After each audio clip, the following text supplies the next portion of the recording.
Filosofia e catolicidade. Pílulas de sanidade para ouvir no trânsito. Leitura comentada de autores que tratam de temas filosóficos a partir da tradição católica. No episódio de hoje, de número 8, daremos continuidade à leitura dos artigos de Andrea Cavalieri acerca da encíclica Quadragésimo Anno. O terceiro artigo da série, Uma explicação financeira de Quadragésimo Anno, foi publicado em 29 de outubro de 2019 no site italiano Rádio Espada. Passo então à leitura do artigo. Uma explicação financeira de Quadragésimo Anno, parte terceira e final. O parágrafo 109 resume a essência dos 4 anteriores, apresentando as conclusões brevemente delineadas no título que o precede, a saber, Consequências Perigosas. Eis o texto. D. Consequências perigosas. Parágrafo 109. As consequências finais do espírito individualista da vida econômica são aquelas que vocês mesmos, veneráveis irmãos e amados filhos, veem e deploram. A livre concorrência se autodestruiu. A liberdade de mercado foi substituída pela hegemonia econômica. A sede de lucro foi sucedida pela ganância desenfreada, pela dominação, e toda a economia tornou-se assim, terrivelmente dura, inexorável e cruel. A isso se somam os danos extremamente graves resultantes da deplorável confusão entre a interferência e os serviços da autoridade pública e os da própria economia, como, para citar apenas um dos mais significativos, o rebaixamento da dignidade do Estado, que se torna servo e instrumento dócil das paixões e ambições humanas, quando deveria ser soberano e árbitro das coisas, livre de todas as paixões partidárias e voltado unicamente para o bem comum e a justiça. Na esfera das relações internacionais, uma corrente dupla flui da mesma fonte. Por um lado, o nacionalismo, ou mesmo o imperialismo econômico. Por outro, não menos desastroso e execrável, o internacionalismo bancário, ou o imperialismo internacional do dinheiro, para o qual a pátria é onde nos sentimos bem. Como é lógico para um Papa, as consequências perigosas não se referem apenas às implicações para o bem-estar material da situação denunciada, mas também dizem respeito à moral e à teologia política entendidas em seu sentido plural, isto é, justiça e bem comum. E para esse fim, Pio XI também deve introduzir algumas referências à doutrina do Estado, um passo necessário para conectar as indicações econômicas aos valores mais elevados. Este parágrafo, apesar do que possa parecer à primeira vista, está repleto de ideias e significados excessivamente resumidos. Portanto, a tarefa do meu comentário será destacá-los, explicando alguns em detalhes e remetendo, quando possível, à discussão nas 2 primeiras partes. A primeira raiz do mal. O Papa não hesita em apontar o espírito individualista na vida econômica como a causa de múltiplas degenerações. Como já enfatizei na segunda parte, esta é uma condenação explícita do liberalismo. Primeiro, ele declara falso o princípio de que a ação livre e egoísta é economicamente útil se limitada pela concorrência. Segundo, ele reitera o conceito de que a concorrência sempre tende à autodestruição, produzindo monopólio, isto é, a livre concorrência se autodestruiu. Outra consequência, que já era implicitamente evidente nos parágrafos anteriores, é a condenação do capitalismo. Este ponto precisa ser cuidadosamente esclarecido, pois o termo é tão usado em excesso que, sem uma explicação, a confusão do leitor é um resultado inevitável. Ninguém jamais negou a importância de ser capaz de concentrar forças para alcançar resultados significativos. Em economia, essa concentração é chamada de capital, que é um fator útil para o desenvolvimento e o bem-estar.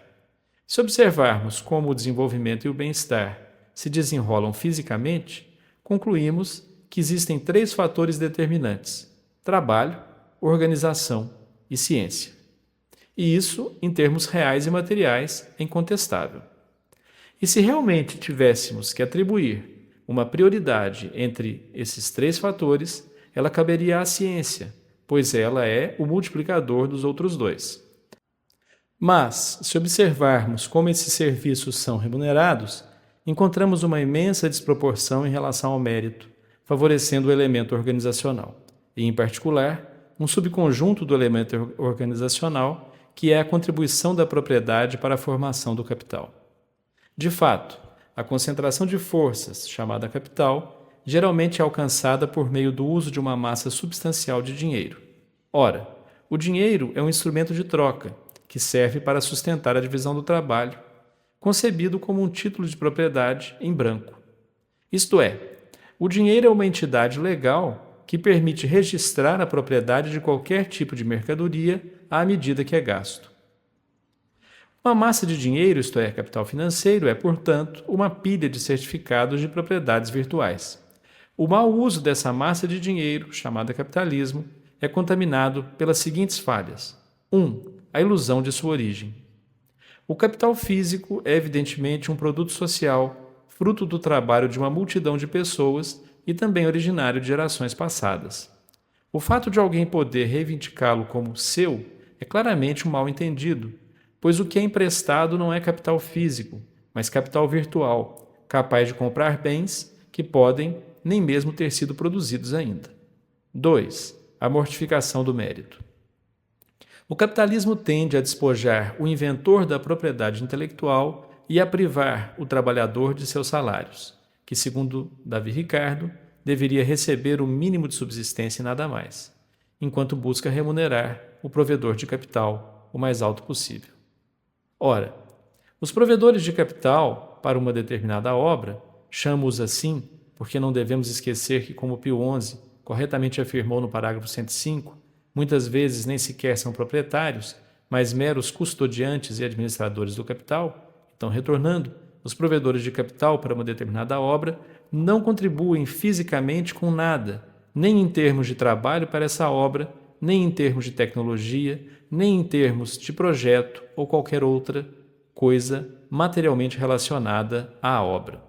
Sua contribuição deve, portanto, ser considerada de natureza organizacional, uma vez que o capital financeiro, ou seja, virtual, apenas estabelece as condições de confiança que permitem aos criadores da obra colaborar entre si e com o resto da sociedade.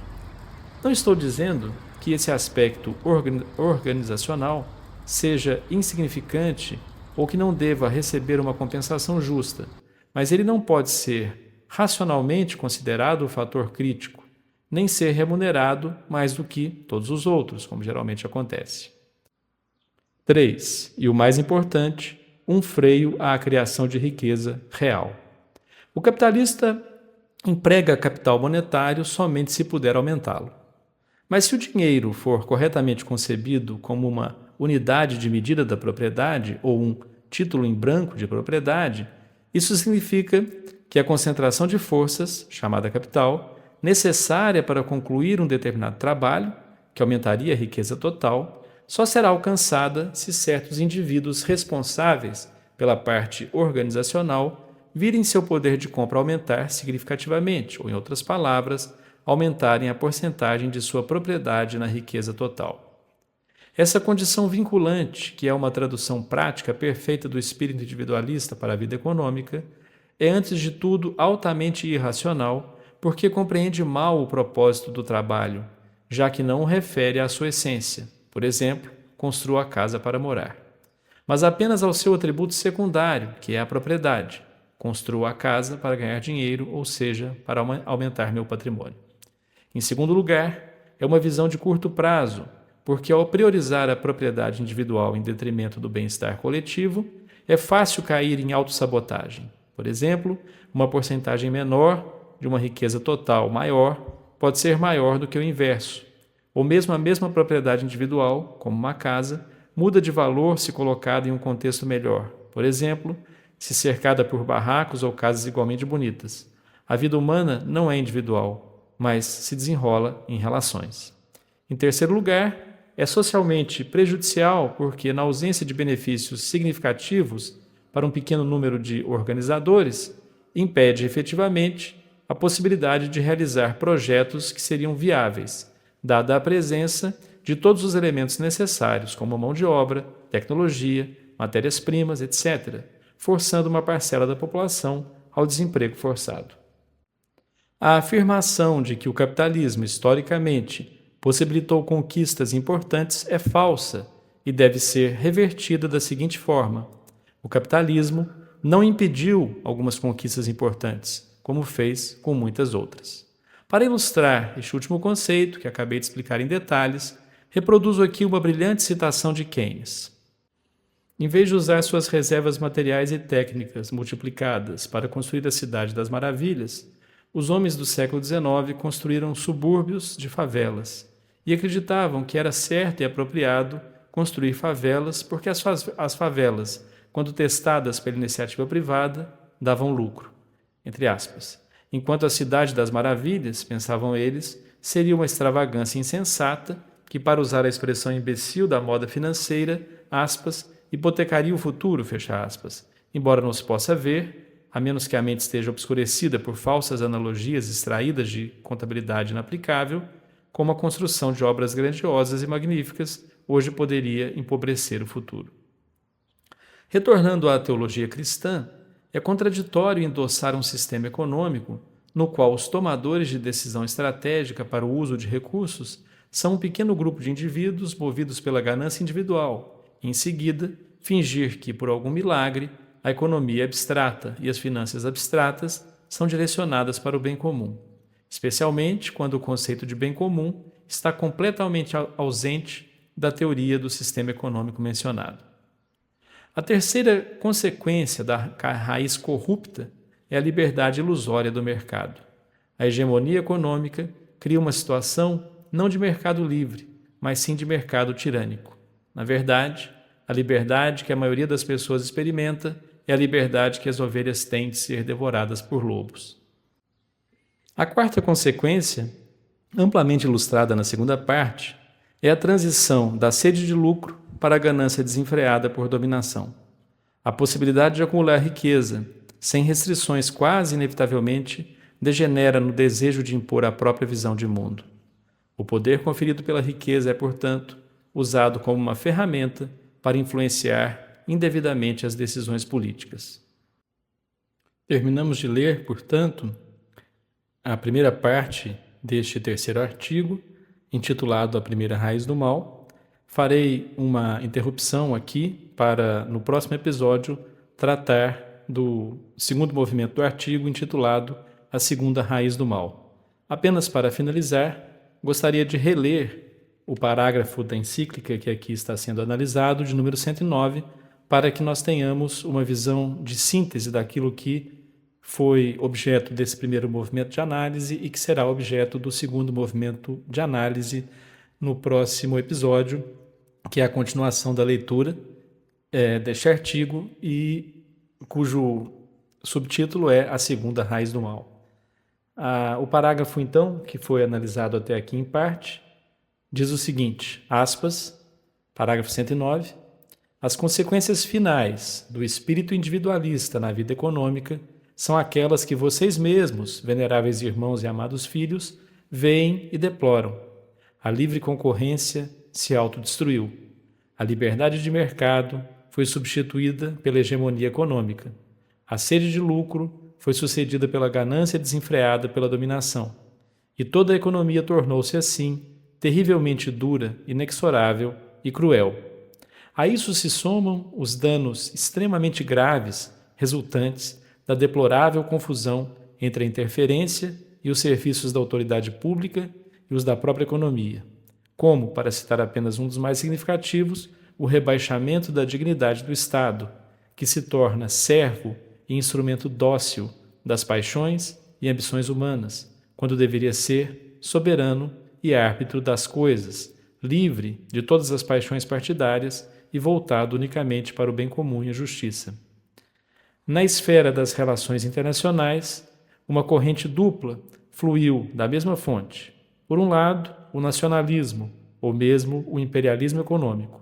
Por outro, não menos desastroso e execrável, o internacionalismo bancário, ou o imperialismo internacional do dinheiro, para o qual a pátria é onde nos sentimos bem.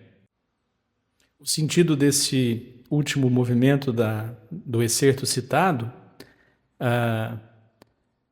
em que o autor diz, citando a encíclica, o internacionalismo bancário, o imperialismo internacional do dinheiro, per cui la patria è dove si sta bene, ou seja, é onde esse dinheiro se sente bem, está bem, é esse o sentido, isto é como se fosse confortável a esse imperialismo internacional do dinheiro estar bem em uma pátria, é como se fosse a pátria dele, do dinheiro, e não das pessoas que nela moram. É esse o sentido que eu não desdobrei na tradução citada no início. Então, até o próximo episódio, se Deus quiser.